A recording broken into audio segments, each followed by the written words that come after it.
पंचायत की प्रशासक श्रीमती रंजना चौधरी जी, MLC Shri Umesh Dwivedi ji, major general दिग्वेंद्र Singh ji, अध्यक्ष राणा बेनी माधव बख्श सिंह स्मारक समिति श्री राघवेंद्र प्रताप सिंह जी, उपाध्यक्ष राणा बेनी माधव बख्श सिंह स्मारक समिति श्री अशोक सिंह जी, अध्यक्ष जिला सहकारी बैंक रायबरेली विवेक विक्रम सिंह जी,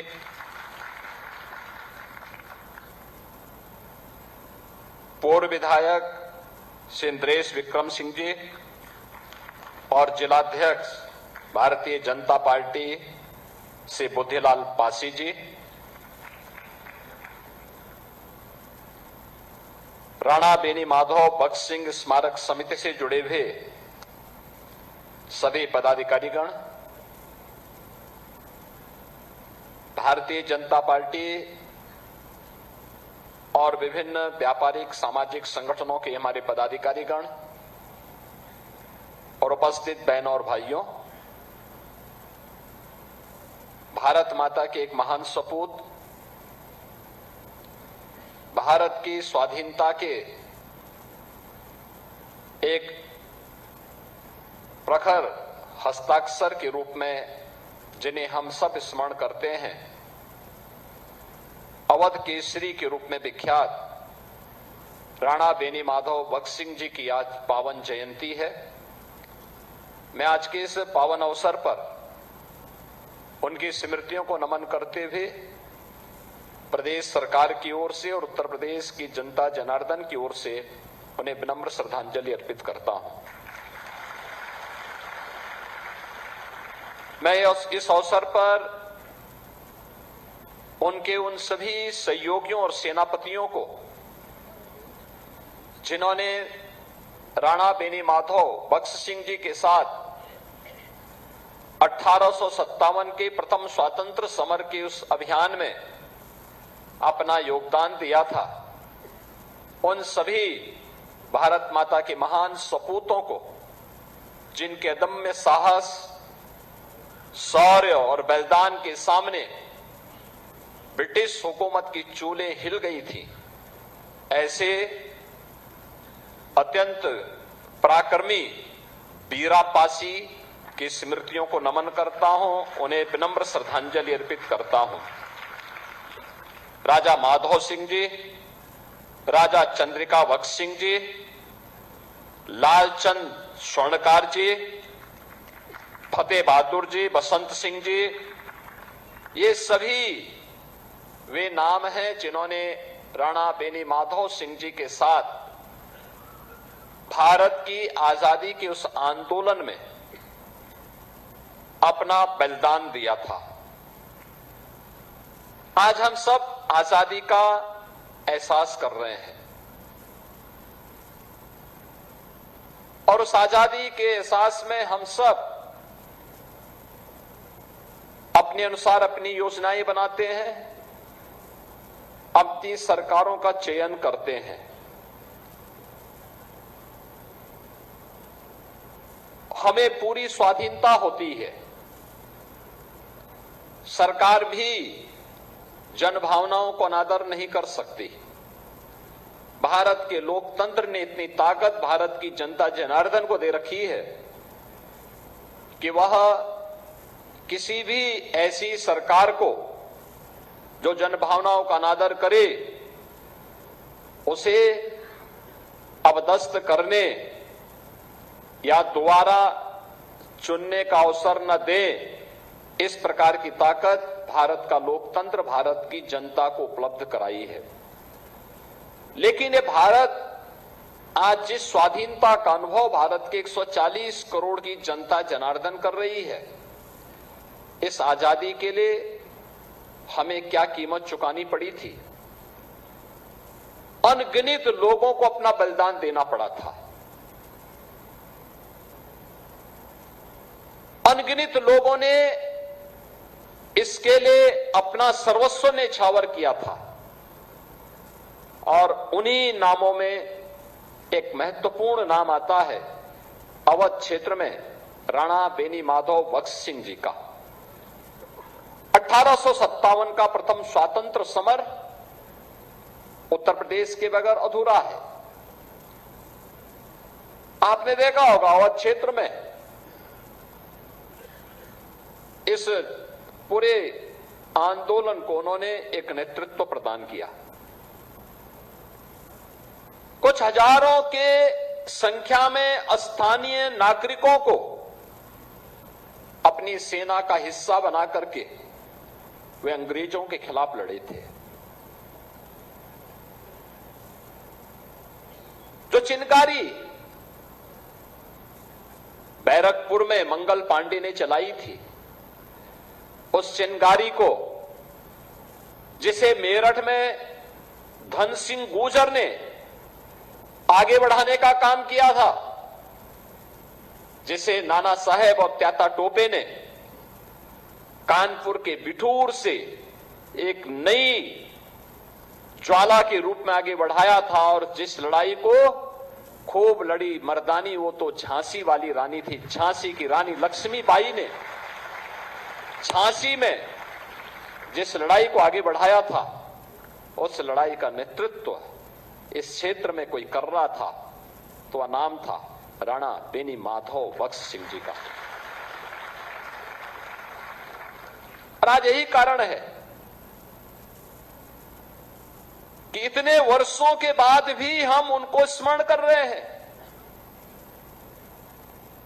बहनों और भाइयों, जो समाज अपने पूर्वजों को विस्मृत करता है उसका कोई भविष्य नहीं होता है। दुर्भाग्य से भारत की परंपरा को, भारत के मूल्यों को, भारत के आदर्शों को विस्मृत करके उसको भ्रम में डाल करके कुछ लोगों ने एक ठेका सा ले लिया है भारत के खिलाफ षड्यंत्र करने का। मैं बहुत शौक हूं उन चीजों को देख करके। मैं भी पिछले दिनों इस रायबरेली के सांसद श्री राहुल गांधी जी के एक बयान को पढ़ रहा था। उनका बयान, ये महाराष्ट्र के अंदर उन्होंने एक बयान दिया, और उन्होंने बयान दिया कि महिलाएं मनु स्मृति के बंधन को तोड़ करके अब बाहर आ जाएं। राहुल जी एक राहुल गांधी के रूप में आपसे देश बहुत अपेक्षा नहीं करता है, कोई अपेक्षा नहीं करता है। लेकिन भारत की संसद में, भारत की सर्वोच्च पंचायत में नेता प्रतिपक्ष के रूप में आपको देश के लोकतंत्र के प्रति जवाबदेही बनाता है। आपने भारत के संविधान की शपथ ली थी, और संविधान की शपथ लेकर के आप भारत की परंपरा को, भारत की विरासत को कोसना अपना जन्मसिद्ध अधिकार समझते हैं। आप यूपी के बाहर जाते हैं तो यूपी को लांछित और अपमानित करते हैं, भारत के बाहर जाते हैं तो भारत का अपमान करते हैं। भारत की सेना जब सीमाओं पर दुश्मनों के खिलाफ लड़ती है तो आप भारत की सेना के जवानों से प्रमाण मांगते हैं। आतंकवाद के खिलाफ देश की लड़ाई में देशद्रोही तत्वों को आप प्रत्यक्ष और अप्रत्यक्ष रूप से प्रोत्साहित करते हैं। अयोध्या में प्रभु श्री राम के अस्तित्व पर आपकी पार्टी प्रश्न खड़ा करती है, और लोकतंत्र के प्रति आपकी निष्ठा क्या है, ये तो इस देश ने 1975 में आपातकाल की काली साया को देखा है। आप मनु पर या राम पर या भारत की विरासत पर टिप्पणी करते हैं। मनु को जानना है तो आप अथर्ववेद पढ़िए, शतपथ ब्राह्मण पढ़िए, मत्स्य पुराण पढ़िए,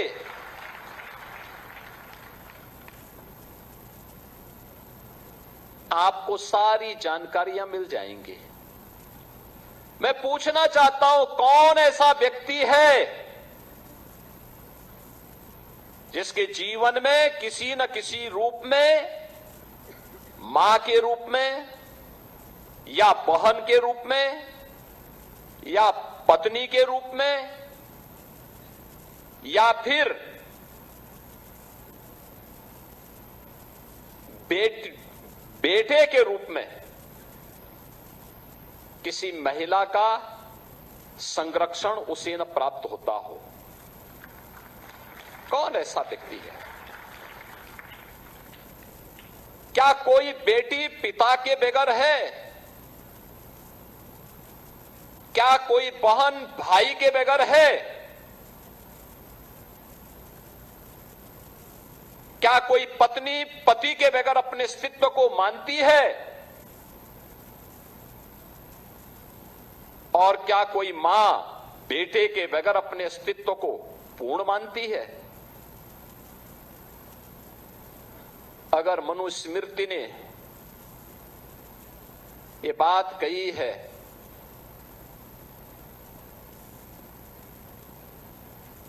आप बताइए सही बात क्या है? और आप भारत के बच्चों को, भारत के नौनिहालों को उस दिशा में क्यों ले जाना चाहते हैं जहां पर किसी माता को या किसी अन्य व्यक्ति को बाद में लज्जित होकर के माफी मांगनी पड़े? आपने देखा होगा जंतर मंतर में अभी एक बेटी ने प्रधानमंत्री जी मोदी जी के प्रति किस प्रकार की अभद्र भाषा का प्रयोग किया था, और बाद में उस बेटी की मां, वह बेटी भी अपने शब्दों को वापस लेती है, माफी मांगती है। उसकी माता पिता ने भी इस बात को स्वीकार किया कि उनकी बेटी ने गलत बोला है। आप क्यों अर्बन नक्सलियों के हाथों भारत की वर्तमान पीढ़ी के भविष्य को खराब करना चाहते हैं? क्यों भारत की विरासत को बर्बाद करना चाहते हैं? क्यों भारत के भविष्य के साथ खिलवाड़ करना चाहते हैं? आपसे एक जिम्मेदार नेता प्रतिपक्ष के रूप में अपनी सकारात्मक भूमिका की अपेक्षा देश रखता था, लेकिन आपने उन भूमिकाओं को भी बर्बाद कर दिया, समाप्त कर दिया है। आपने अपनी जिम्मेदारियों से पूरी तरह अपने आप को अलग कर दिया, और यही कारण है कि अमेठी, ये रायबरेली इस परिवार को ढोता तो रहा, लेकिन इस क्षेत्र के सामने पहचान का संकट भी इस परिवार ने हमेशा खड़ा किया। यहां के स्मारक के नाम, यहां के संस्थानों के नाम एक परिवार के नाम पर हो जाएं, इनको अच्छा लगता था, लेकिन राणा बेनी माधव बख्श सिंह जी के नाम पर हो, या किसी लालचंद स्वर्णकार के नाम पर हो, या किसी महापराक्रमी बीरा पासी के नाम पर हो, ये कभी आपने या आपकी पीढ़ी ने कभी इसके बारे में सोचा नहीं। जब आप भारत की संस्थाओं को अपमानित करते हैं, जब आप भारत के प्रधानमंत्री के बारे में अपमानजनक टिप्पणी करते हैं, तब एक व्यक्ति के बारे में नहीं, भारत की एक संस्था को अपमानित करते हैं। प्रधानमंत्री व्यक्ति नहीं होता है, प्रधानमंत्री भारत की एक संस्था है। और याद रखना, अगर भारत की ये संस्थाएं कटघरे में खड़ी होंगी तो भारत का हर नागरिक कटघरे में खड़ा होगा। आप जब भारत के प्रधानमंत्री जी के खिलाफ अपमानजनक टिप्पणी करते हैं, अभद्र भाषा का प्रयोग करते हैं, तो ये अभद्र भाषा सचमुच आप भारत को अपमानित करते हैं, भारत की विरासत को अपमानित करते हैं। भारत की वर्तमान पीढ़ी के सामने पहचान का संकट खड़ा करते हैं, क्योंकि यह इंस्टीट्यूशन संदेह के दायरे में खड़ा होता है। और आपको इस प्रकार की गैर जिम्मेदाराना हरकतों से अपने आप को बचना पड़ेगा। बहनों और भाइयों, आखिर क्या कारण था? यह देश 1947 में आजाद हुआ। मैं पिछले दिनों काकोरी, लखनऊ में 1925 में देश की आजादी के लिए ब्रिटिशर के द्वारा जो खजाना यहां से ले जाया जा रहा था, उस समय के क्रांतिकारियों ने उस पैसे को रोक करके भारत की स्वाधीनता के कार्य के लिए वहां उसको अपने कब्जे में लिया था, काकोरी ट्रेन एक्शन के रूप में। कांग्रेस ने क्या नाम दिया था उसका? काकोरी ट्रेन लूट घटना।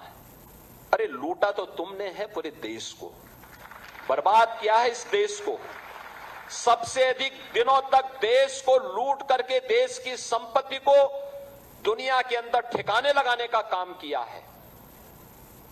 काकोरी में ट्रेन लूट नहीं थी, अपना भारत का खजाना भारत के क्रांतिकारियों ने अपने कब्जे में लेकर के भारत की स्वाधीनता में उस पैसे को लगाया था। पंडित राम प्रसाद बिस्मिल हो, ठाकुर रोशन सिंह हो, चंद्रशेखर आजाद हो, या फिर उस अभियान राजेंद्र नाथ लाहिड़ी हो, ये जितने भी क्रांतिकारी थे, इन लोगों ने अपने कब्जे में लिया था उसको, देश की स्वाधीनता में उस पैसे का उपयोग किया था। लेकिन कांग्रेस है स्वीकार करने को तैयार नहीं। उनका तो ये मानना है कि डिस्कवरी ऑफ भारत, यानी जैसे कि कांग्रेस का ये एक परिवार के उदय होने के साथ ही भारत बना है। भारत आपने नहीं बनाया है, आपके परिवार ने भारत का विभाजन जरूर करवाया है, जरूर भारत का विभाजन करवाया है। भारत के विभाजन के आप दोषी हैं। भारत के नागरिकों के कत्लेआम का आपका परिवार दोषी है।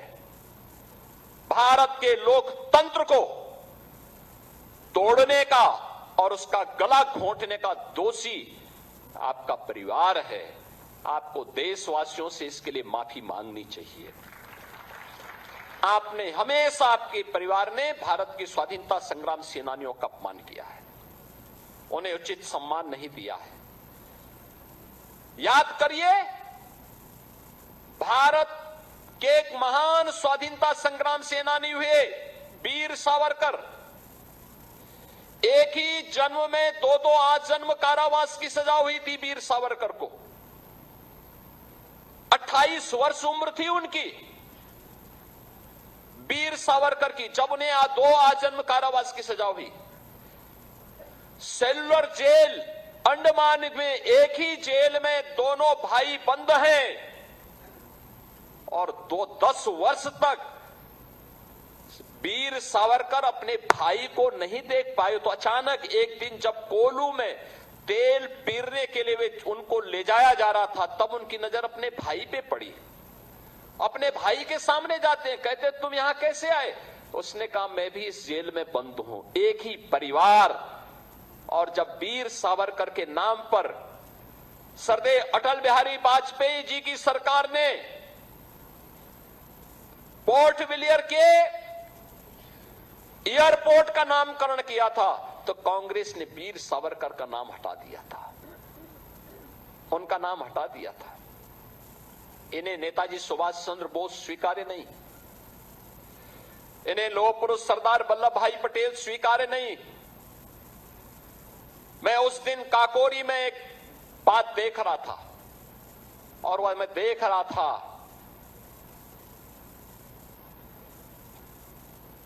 कि एक सचिंद्र नाथ बख्शी काकोरी ट्रेन एक्शन की घटना में, ट्रेन एक्शन, मेरी बात सुनना, ट्रेन एक्शन की घटना में वह भी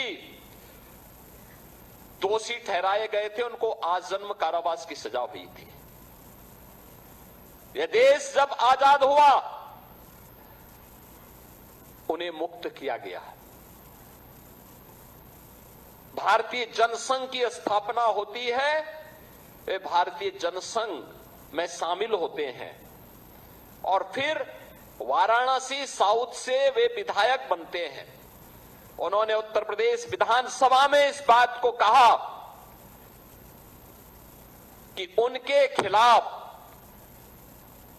पैरवी करने वाला कोई दूसरा नहीं था, कांग्रेस का एक नेता था जिसने उसे जेल में बंद करवाया, उनकी मुखबिरी करके, अंग्रेजों की मुखबिरी करके उन्हें बंद करवाया था। और शर्मनाक कितना कि कांग्रेस की सरकार ने उस देश के गद्दार के नाम पर लखनऊ में एक सड़क का नामकरण कर रखा है। यानी भारत के क्रांतिकारियों की, भारत के स्वाधीनता संग्राम सेनानियों की जो मुखबिरी करता था, उनके खिलाफ साजिश रचता था, उनको इन्होंने महिमामंडित किया। सचिंद्रनाथ बख्शी के नाम पर कोई नामकरण नहीं, और ये इनका इतिहास है, ये आज की पीढ़ी को बता रहे हैं।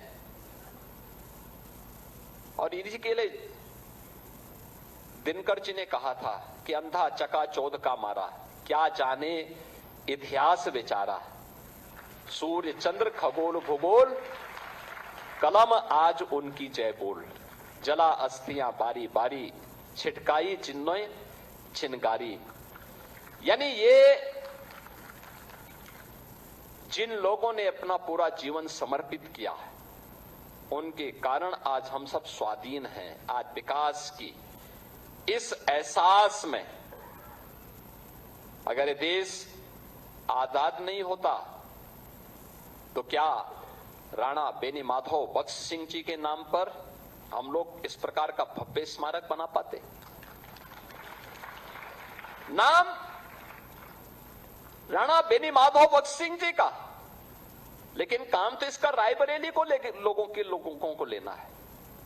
रायबरेली का हर व्यक्ति से लाभान्वित होगा, रायबरेली के कार्यक्रम होंगे, सर्दी गर्मी बरसात कोई भी सीजन होगा, इस सभागार में हम लोग कार्यक्रम कर पाएंगे। और मैं स्मारक समिति से कहूंगा, स्मारक समिति ने शुरू से प्रयास किया है, यहां के स्थानीय विधायक और स्थानीय जनप्रतिनिधियों ने इसमें सहयोग किया। मुझे उस समय यहां आने का अवसर प्राप्त हुआ और मुझे अच्छा लगता है जब किसी स्वाधीनता संग्राम सेनानी का सम्मान होता है, जब भारत की किसी वीर सैनिक का सम्मान होता है, मुझे बहुत अच्छा लगता है, क्योंकि इन सैनिकों का सम्मान, उन क्रांतिकारियों का सम्मान, स्वाधीनता संग्राम के लिए अपना सर्वस्व न्यौछावर करने वाले उन महापुरुषों के प्रति किया जाने वाला योगदान हमें हमेशा आगे बढ़ने के लिए एक नई प्रेरणा देगा। और वही प्रेरणा प्राप्त करने के लिए हम सब इस कार्यक्रम में बढ़ चढ़ करके भाग लेते हैं, लगातार उस कार्यक्रम को आगे बढ़ाते हैं। उस कार्यक्रम की श्रृंखला में आज मुझे यहां आने का अवसर प्राप्त हुआ। लेकिन मैं राणा बेनी माधव बख्श सिंह जी की स्मृति में बनी हुई इस स्मारक समिति से जरूर कहूंगा कि फर्स्ट फेज का कार्यक्रम संपन्न हुआ। 21 करोड़ का कुल इसका बजट था, लेकिन इसमें 25 करोड़ रुपए खर्च हुए, अच्छा बन गया। सेकंड फेज का काम हो रहा है। यहां पे जब मूर्ति लगे, राणा बेनी माधव बख्श सिंह जी के साथ बीरा पासी की मूर्ति को भी लगाइए, उनके उन सहयोगियों की मूर्तियों को लगाइए, क्योंकि जब हम एक होकर के इस लड़ाई को आगे बढ़ाएंगे तो देश की स्वाधीनता बनी रहेगी। अन्यथा आपने कल देखा होगा, कांग्रेस के लोग केवल विरासत का अपमान ही नहीं करते। कल कांग्रेस के प्रदेश अध्यक्ष का आपने आचरण देखा होगा, हनुमानगढ़ी में दर्शन करने जाते हैं और बाहर जाकर के मछली का दावत उड़ाते हैं, ये राम राम चिल्लाते हैं। बेशर्मी की भी एक सीमा होती है। किसने कहा था फिर मंदिर जाने के लिए? अरे जो खाना था बाहर खा लेते, अयोध्या के बाहर खा लेते, लेकिन उनके कार्यालय में ये है इनका दोहरा आचरण। गिरगिट भी शर्मा जाता है इन लोगों के सामने, तो वो भी शर्मा जाता होगा कि मनुष्य के रूप में हमारी कौन सी ऐसी प्रजाति हो गई है कि जो वहां मंदिर में राम राम चिल्ला रहे हैं, बजरंगबली के सामने दंडवत होने का ढोंग कर रहे हैं, लेकिन बाहर जाकर के मछली की दावत उड़ा रहे हैं, मछली की दावत उड़ा रहे हैं। इनकी पुराना इतिहास है इस प्रकार का। प्रदेश अध्यक्ष कांग्रेस का, इनके भाई की हत्या की थी एक माफिया ने, और यह व्यक्ति उस माफिया के खिलाफ बयान देने के लिए नहीं गया, बल्कि उसके सामने उसके घुटने टेक करके नतमस्तक हो गया। अपने भाई के हत्यारे को यह व्यक्ति दुर्दांत माफिया के सामने घुटना टेक चुका था। और तो सरकार आई, इस सरकार ने फिर रगड़ करके उसकी भूसी निकाल दी।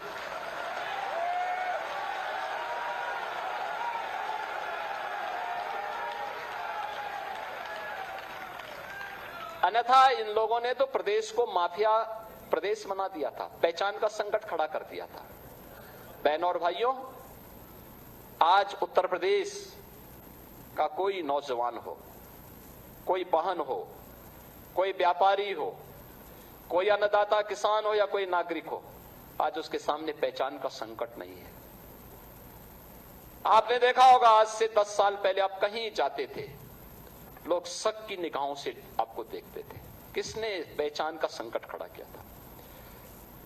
बेईमानी करते थे सपा बसपा और कांग्रेस के लोग, लूट खसोट करते थे ये लोग, गुंडे और माफियाओं के सामने घुटना टेकते थे ये लोग। पहचान का संकट प्रदेश के सामने खड़ा किया था इन लोगों ने। और आज आप जाते होंगे, कहीं जाइए देश के अंदर, उत्तर प्रदेश का नाम एक बार आपने ले लिया हो, आपसे दूर भी है ना, 10 कदम दूर भी, तो आपके पास आकर के आपसे गले मिलना चाहता है। यह है आपकी नई पहचान। आपको उससे मिलने में अच्छा लगे ना लगे, लेकिन अगला व्यक्ति आज आपसे मिलकर के प्रसन्न होता है कि आप यूपी के हैं। और आपने अगर बोल दिया मैं अवध क्षेत्र का हूं, तब तो मान के चलिए कि आपकी पूजा करने की तैयार होता है पूरा देश और पूरी दुनिया।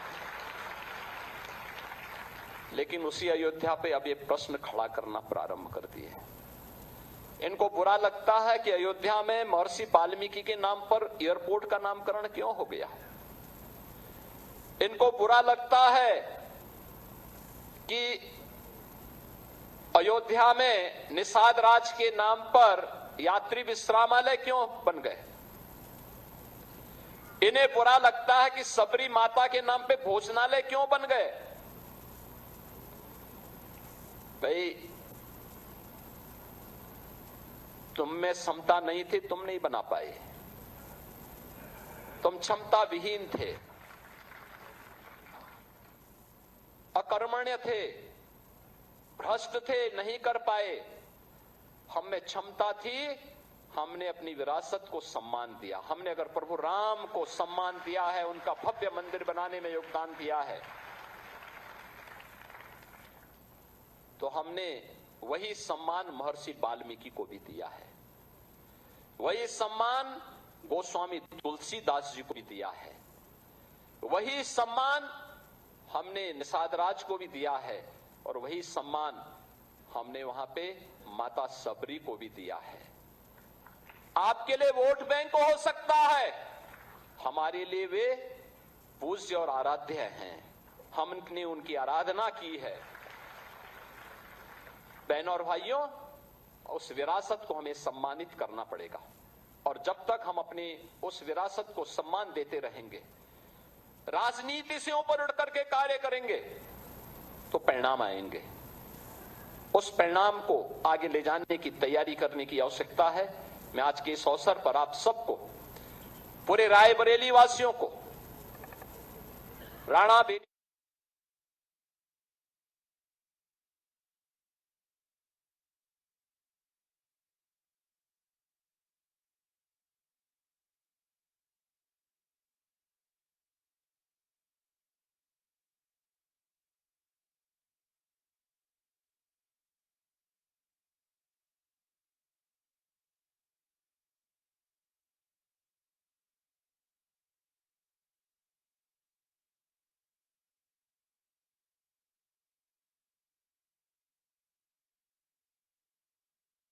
करके सम्मान करने की आवश्यकता है, क्योंकि जब देश का सैनिक सीमाओं पर 24 घंटे खड़ा होकर के रखवाली करता है तब हम चैन की नींद सोते हैं।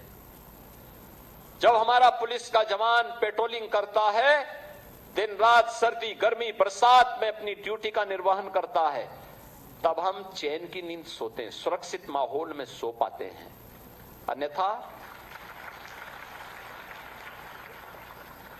क्या स्थिति होती है हम सब इस बारे में जानते हैं। मैं इस अवसर पर आप सबको बधाई देता हूं, रायबरेली वासियों को बधाई देता हूं, स्मारक समिति को धन्यवाद देता हूं और इस बात की अपेक्षा करता हूं कि संस्कृति विभाग इस बात को सुनिश्चित करें सेकंड फेज के साथ राणा बेनी माधव भक्त सिंह जी की प्रतिमा के साथ ही बीरापासी और उनके उन सभी सहयोगियों की प्रतिमाएं भी वहां लगती हुई दिखाई देनी चाहिए। इस विश्वास के साथ मैं राणा बेनी माधव भक्त सिंह जी की इस पावन जयंती के अवसर पर उनकी स्मृति को नमन करता हूं। राणा साहब को, बीरापासी जी को और उनके साथ उन सभी महापुरुषों को, जिन महापुरुषों ने देश के लिए अपना योगदान दिया, उन सभी स्वाधीनता संग्राम सेनानियों की स्मृति को नमन करते हुए अपनी वाणी को विराम देता हूं। धन्यवाद। जय हिंद। बहुत बहुत धन्यवाद माननीय, आपके प्रेरणादायी उद्बोधन के लिए। हृदय से कृतज्ञ हैं आपके लिए। सभी से अनुरोध है, तालियों के प्रणाम से हमें विदा दें और आप सब यहीं रुकेंगे। ये कार्यक्रम आगे भी चलेगा, अपने स्थान पर रहें, सभी लोग अपने स्थान पर ही रहेंगे।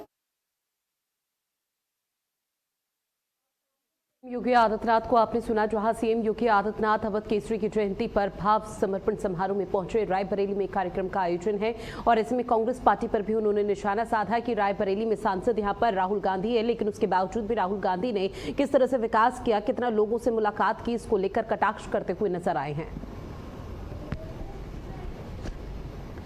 और सीएम योगी आदित्यनाथ की तरफ से बकायदा समाजवादी पार्टी पर भी निशाना साधा और ये कहा कि समाजवादी पार्टी ने अपने शासन में किसी भी तरह का कोई काम नहीं किया है। सपा के शासन में गुंडों, माफिया और यहाँ पर उनकी हितैषी हुआ करती थी, लेकिन जब आज यहाँ पर चीजें बदल रही हैं, आज जब चीजें लोगों की सहूलियत के हिसाब से हो रही हैं, उनके हितों में कदम उठाए जा रहे हैं, तो यहाँ पर समाजवादी पार्टी और कांग्रेस को फिलहाल दिक्कत होनी शुरू हो गई है। और सीएम योगी आदित्यनाथ ने कटाक्ष करते हुए कहा कि उनके पेट में अब दर्द होता है। तो ये लगातार तस्वीर आपकी टीवी स्क्रीन पर साझा की गई, किस तरह से राणा बेनी माधव भक्त सिंह की 222वीं जयंती समारोह में सीएम योगी आदित्यनाथ ने शिरकत की है। तमाम लोगों को सम्मानित यहां पर किया गया और आजादी से पहले किस तरह से भारत की भूमिका थी और आजादी के बाद भारत में तस्वीर और तकदीर कैसे कैसे बदलती निरंतर नजर आई है और उसका श्रेय डबल इंजन सरकार को दिया गया है, केंद्र की सरकार को दिया गया है, उसका जिक्र करते हुए सीएम योगी आदित्यनाथ अपने संबोधन में नजर आए हैं। सीएम योगी आदित्यनाथ चूंकि रायबरेली में है और रायबरेली कांग्रेस का गढ़ माना जाता है और उस लिहाज से यह भी कहा गया कि यहां पर कांग्रेस पार्टी ने कुछ भी विकास की ना पटकथा लिखी है और ना ही किसी तरह का कोई कदम उठाया। इस बीच लखनऊ से एक बड़ी खबर मिल रही है। सीएम योगी आदित्यनाथ का जनता दर्शन का कार्यक्रम, जहां बड़ी संख्या में फरियादी दूर दराज से सीएम आवास पहुंचे। इस दौरान सीएम योगी आदित्यनाथ ने एक एक कर सभी फरियादियों की समस्याओं को सुना और एक एक कर सभी फरियादों से मुलाकात भी करते हुए योगी आदित्यनाथ नजर आए हैं। अधिकारियों को समस्या के निस्तारण के निर्देश योगी आदित्यनाथ ने दिए हैं। जनता की शिकायतों पर सीएम योगी आदित्यनाथ का विशेष फोकस रहा। तो बड़ी खबर, जहां सीएम योगी आदित्यनाथ की तरफ से जनता दर्शन लगाया गया और इस दौरान दूर दराज से जो फरियादी हैं वो लिखित लिखित में शिकायत लेकर यहां मौके पर सीएम आवास पर पहुंचे और सीएम योगी आदित्यनाथ ने भी पूरा समय इन फरियादियों को दिया है। जहां पर सीएम योगी आदित्यनाथ की तरफ से एक एक कर लिखित में सभी शिकायतों को सुना गया। सीएम योगी आदित्यनाथ ने सभी शिकायतों को बारीकी से पढ़ा और ऐसे में जो शिकायतें ऐसी थी जिसका समस्या का समाधान त्वरित हो सकता था, उन समस्या का समाधान किया गया, जिसके बाद फरियादियों के चेहरे खिले हुए नजर आए। लेकिन कुछ शिकायतें ऐसी होती